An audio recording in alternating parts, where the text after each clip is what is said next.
학교와 학교장의 거꾸로 지구학교실 시작합니다. 오늘의 배움 주제는 다음과 같습니다.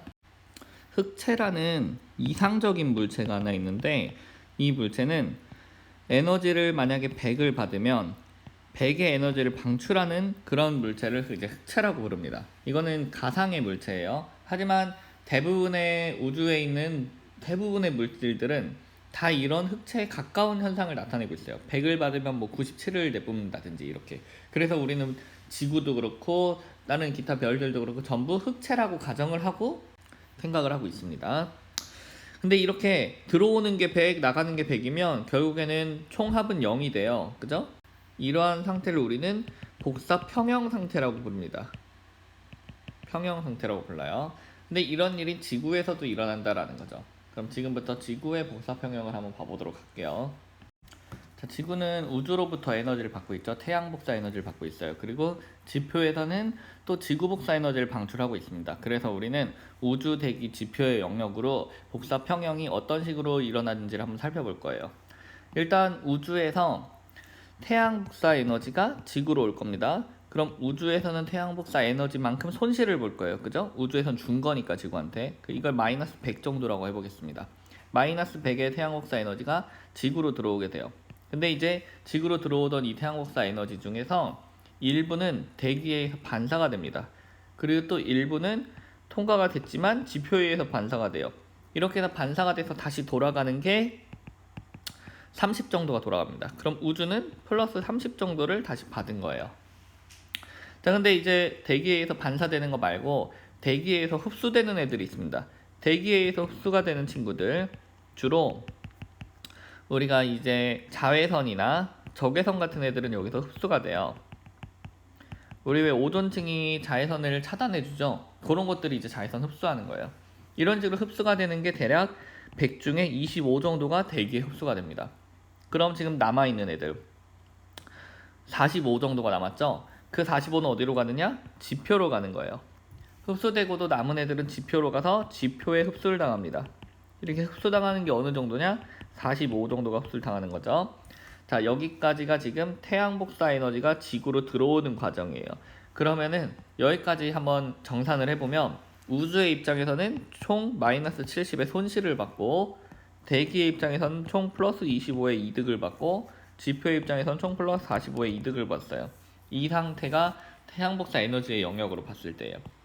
자, 그럼 이제 반대로 지구에서도 지구 복사 에너지를 내뿜는다고 했죠. 자, 마찬가지로 우주랑 대기랑 지표의 영역으로 한번 봐볼게요. 자, 여기선 당연히 출발은 지표에서 해야겠죠. 지표에서 에너지를 내뿜는 거니까. 그래서 지표 부분에서 복사 에너지 형태로 에너지를 내뿜는데 주로 우리는 적외선 복사 에너지를 내뿜고 있습니다. 적외선 복사 에너지를 내뿜는데 몇 정도를 내뿜느냐? 마이너스 104 정도를 잃어버려요. 100이 아니에요. 여기선 104 정도를 잃어버립니다. 근데 문제는 이게 적외선이잖아요. 적외선은 대부분 대기에 흡수를 당해요. 그러니까 여기서 다시 대기에 흡수를 당합니다. 이때 이 적외선을 흡수하는 애들을 우리가 뭐라 부르냐? 온실기체라고 불러요. 그래서 이때 얼마나 흡수당하냐? 무려 100이나 흡수당합니다. 100이나 흡수를 당했으면 이제 4가 남았죠? 이 4가 우주로 방출이 돼요. 그래서 우주는 지표로부터 이 복사 에너지를 플러스 4만큼 받게 됩니다. 근데 이제 우리 지구에서는 복사 에너지의 형태 말고 다른 형태의 에너지 방출을 하는 메커니즘이 또 있어요. 그게 대표적인 게 뭐냐면 바로 대류랑 전도예요. 대류랑 전도로 지구에선 또 열을 방출합니다. 이때 마이너스 8 정도를 손실을 봐요. 그러면은 대기의 입장에서는 이 대류와 전도를 이용해서 플러스 8 정도의 이득을 보는 거죠. 또한 우리 태풍의 에너지원이었던 잠열도 지표에서 대기로 에너지를 내뿜는 거예요. 몇 정도냐면 21 정도를 내뿜어요. 그러면은 잠열에 의해서 대기는 플러스 21 정도를 흡수를 하는 거죠. 잠열이 태풍을 만드는 거니까 대기로 간 거예요. 자, 그러면 지금 대기가 매우 많은 에너지를 흡수를 했는데 지금 무려 몇을 흡수했냐면 100에다가 8에다가 21에 이쪽에서 흡수했던 것까지 하면은 총 154의 에너지를 흡수를 했습니다. 근데 대기는 이 154의 에너지를 자기가 보관하지 않고 이걸 또 방출해요. 그래서 이거를 대기 복사의 형태로 방출합니다. 복사의 형태 근데 여기서는 적외선 영역의 복사 에너지로 방출해요. 그래서 어디로 방출하느냐? 양옆으로 다 방출합니다. 무려 마이너스 154를 다 방출해요. 그럼 이때 우주로 날아간 게 몇 정도냐? 대기에서 우주로 이 대기 복사가 날아간 게 플러스 66이에요. 그 다음에 반대로 이제 지표로 간 거. 대기 복사가 지표로 다시 되돌아간 거는 몇이냐? 154에서 66 빼면 플러스 88이에요. 자, 그래서 정산을 한번 해보면 우주의 입장에서는 지금 플러스 4와 플러스 66이니까 총 플러스 70의 에너지를 얻었어요. 이득을 받고요. 대기의 입장에서는 지금 이 복사 에너지의 형태만 보면, 지구 복사의 형태만 보면 얻은 거는 129였는데 잃은 게 154예요. 그래서 총합은 마이너스 25가 됩니다. 지표의 입장에서는 지금 얻은 거는 마이너스 133인데 플러스 88인데 잃은 게 마이너스 133이라서 계산해 보면 총 마이너스 45가 돼요. 자, 그러면 이걸 무슨 의미를 나타내느냐? 자, 태양 복사 에너지에서 우주는 마이너스 70이었으나 지구 복사 에너지 영역에서 보면 우주는 플러스 70이에요. 그러면 최종적으로 총합은 0이 됩니다. 그 다음 대기 복사 에너지에서 태양 복사 에너지 영역은 플러스 25, 대기에서 지구 복사 에너지 영역을 봤을 때 마이너스 25. 그럼 총합은 0이 돼요. 지표도 플러스 45 대 마이너스 45. 총합은 0이 되죠. 자, 이렇게 지구는 외부에서 태양으로부터 받는 에너지와 지구에서 내뿜는 에너지가 이렇게 평형 관계를 이루고 있습니다. 이걸 우리가 지구의 복사 평형이다 라고 얘기를 하고 있어요.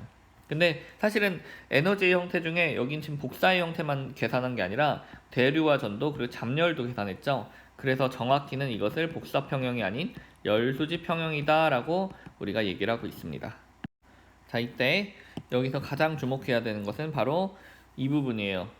이 부분 다시 지금 대기에서 다시 지표로 돌려주는 에너지, 이게 바로 온실 효과입니다. 다시 따뜻하게 만들어주는 거죠. 온실기체가 흡수한 것을 다시 지구로 되돌려주면서 지구의 온도를 높게 유지시켜주는 거죠. 자, 그래서 정리해보면 이렇게 나옵니다. 이 그림을 참고를 하기 바랍니다. 자, 선생님이 방금 영상을 찍기 전에 칙촉을 하나 먹었습니다. 자, 그래서 우리가 온실기체랑 지구온난화라는 말을 많이 들어봤을 건데, 아까 봤던 그런 열수지 평형, 복사 평형 과정에서 대기가 다시 에너지를 돌려줌으로 인해 지구의 온도를 높게 만들어주는 게 바로 온실기체의 역할이에요. 그래서 지금 보면 만약에 대기가 없다면 태양 복사 에너지가 이렇게 들어왔으면 그거 그대로 지구 복사 에너지로 다 내뿜어질 거예요. 근데 대기가 있기 때문에 태양 복사 에너지가 들어왔을 때 대기로 갔다가 다시 여기서 반사가 돼서 지표로 가는 게 있는 거죠. 그러고서 여기서 받은 걸 또다시 지구는 내뿜을 거고, 여기서 또다시 흡수해서 다시 지구로 내뿜겠죠. 그러면서 첫 번째 이 대기가 없을 때보다 대기가 있을 때는 지구의 온도를 훨씬 높게 유지를 해주게 됩니다. 이게 온실기체의 역할이에요. 그럼 이런 온실기체는 역할이 결국엔 정리해보면 뭐냐? 적외선을 흡수하는 것이다. 적외선을 흡수하는 기체가 바로 온실기체들입니다. 대표적인 것들로는 H2O, 수증기가 있고요. CO2, 이산화탄소가 있고요. CH4, 메테인 같은 것들이 대표적으로 온실기체의 역할을 하고 있습니다. 그래서 이 온실기체들로 인해서 나타나는 효과가 무엇이냐? 바로 온실효과, 그린하우스 이펙트라고 하죠. 온실처럼 따뜻하게 만들어준다. 그래서 즉 역할은 지구의 온도를 높여주는 역할이다. 이렇게 볼 수 있겠습니다. 자, 문제는 이런 온실 효과가 너무 심해지면 지구가 온난화가 됩니다. 너무 따뜻해진 거죠. 원래 지구는 온실 효과를 받지만 그 온실 기체들이 너무 많아진 거예요. 과도하게. 왜 과도하게 많아지겠어요? 당연히 과도한 화석연료의 사용 때문이죠.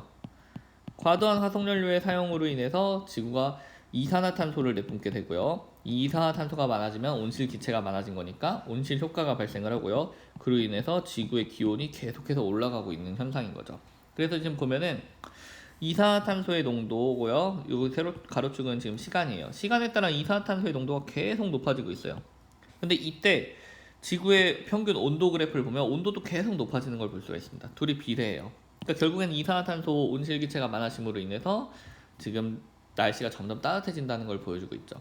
근데 이 그림에서 조금 유의하게 볼 수 있는 것은 이 뾰족뾰족 이렇게 되잖아요. 지금 이산화탄소의 농도가 겨울에는 많고 여름엔 적다는 거예요. 이산화탄소의 농도가 겨울엔 많고 여름엔 적다. 이것은 왜 그럴까요? 두 가지 요인이 있습니다. 첫째로 일단 겨울에 화석연료의 사용이 더 증가해요. 겨울에. 그리고 겨울에는 식물들이 광합성을 하지 않습니다. 잘. 그러면은 결국 광합성을 안 하면 이산화탄소 늘어나겠죠. 그리고 화석연료 사용 많으니까 불 떼는 거죠. 추우니까. 그럼으로 인해서 더 많아진다. 이런 것을 우리가 이 그래프에서 볼 수가 있습니다. 자, 그럼 마지막으로 지구온난화는 도대체 어떤 영향을 주는지만 한번 살펴볼게요. 지구온난화 우리가 안 좋다고 계속해서 들어왔을 거예요. 도대체 어떤 영향을 주느냐? 일단 지구가 온난화가 되면 따뜻해지면은 첫째로 극지방에 빙하가 녹아요. 빙하의 면적이 축소가 되는 거죠. 자, 극지방의 빙하의 면적이 축소가 되면은 결국에는 해수의 양이 늘어나는 거죠. 그러면은 결국엔 해수면 높이가 늘어나고 대륙이 줄어들 거예요. 자, 그 다음에 반사도가 줄어들게 됩니다. 빙하는 반사도가 커요. 그래서 반짝반짝하죠. 햇빛을 반사시켜주는데 반사도가 줄어들면 결국엔 그만큼 기온은 높아지게 돼 있는 거예요. 햇빛을 다 흡수해버리니까. 그 다음 빙하 면적이 줄어들면은 그 지역의 염분이 낮아지죠. 염분이 낮아지면 그 지역의 밀도가 낮아질 거예요. 극지역에서. 그럼 밀도가 낮아지면 어떻게 돼요? 바로 심층순환이 잘 안 일어나게 되죠. 심층순환이 안 일어나면 어떤 영향을 받는지는 지난 시간에 우리가 다 했을 겁니다. 자, 그 다음에 두 번째로 또 어떤 영향을 받느냐. 일단 기본적으로 해수의 온도 자체가 올라가죠. 해수의 온도가 올라가면은 물이 팽창을 합니다. 따뜻한 것들은 대부분 팽창하죠. 분자운동이 활발해지면서. 그래서 해수의 부피가 늘어나는 거예요. 그럼 결국엔 이것은 해수면이 높아지는 현상을 나타내게 됩니다. 그럼 결국 대륙 없어지는 거죠. 그리고 또한 해수의 온도가 올라가면은 이산화탄소의 용해도가 낮아져요. 원래는 해수가 이산화탄소를 녹이고 있는데 이산화탄소 용해도가 낮아짐으로 인해서 대기 중의 이산화탄소는 더욱 증가를 하게 될 것이고 이로 인해서 기온은 더욱더 올라가는 그런 악화 현상을 나타내게 되겠죠. 자, 그래서 어쨌든 우리가 지구가 계속해서 이렇게 온난화가 됨으로 인해서 우리나라도 영향을 받습니다. 우리나라도 이로 인해 어떤 현상이 발생하냐면 여름이 굉장히 길어지고 있어요. 반면에 겨울은 짧아지고 있습니다. 자, 그러니까 우리는 이런 현상을 막기 위해서 화석연료 적당히 쓰고 재생에너지 같은 거 쓰고 그리고 산림 파괴도 덜 하고 뭐 서로 우리 이런 거 쓰지 말자 약속도 하고 그래야겠죠. 자, 그런 것들은 이제 우리 상식의 영역이니까 제가 따로 수업하지는 않겠습니다. 자, 오늘 수업 여기까지 하겠습니다. 수고하셨습니다. 큐바.